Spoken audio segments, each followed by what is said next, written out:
Mən Gülçin, bugün mən sizlərlə 80 günlük dünya səyahəti kitabı haqqında danışacağım. 80 günlük dünya səyahətində Phileas Fogg'un səyahəti haqqında danışılır. Burada Paspartu, Bələdçi, Phileas Fogg, San Francisco və bir çox obrazlar haqqında danışılır. Gəlin mən sizə öncə Paspartu haqqında danışım. Paspartu Phileas Fogg'un yeni xidmətçisi idi. Phileas Fogg'un əvvəlki xidmətçisi Oktyabr X'i çaraj suyunu həmişəkindən daha az temperaturda gətirdiyinə görə onu qovmuşdu.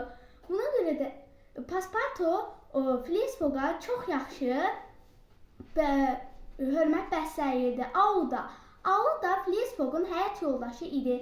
Əvvəlcə onlar Audanı Bombay'dən xilas eləmişlər.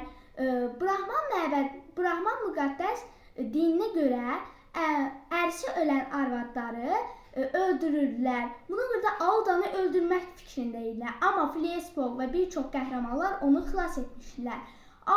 Sonra onlar evə 79 gündə çatmışlar. Niyə 79 gündə çatmışlar? Çünki onlar dünyanı şərq tərəfdən fırlanmışlar. Hər Medriyanı dərəcəsinə keçəndə onlar əlavə 4 dəqiqə almışlar.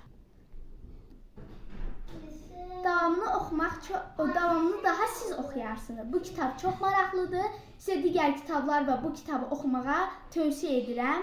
Mən kitab oxumağı çox sevirəm. Sağ olun.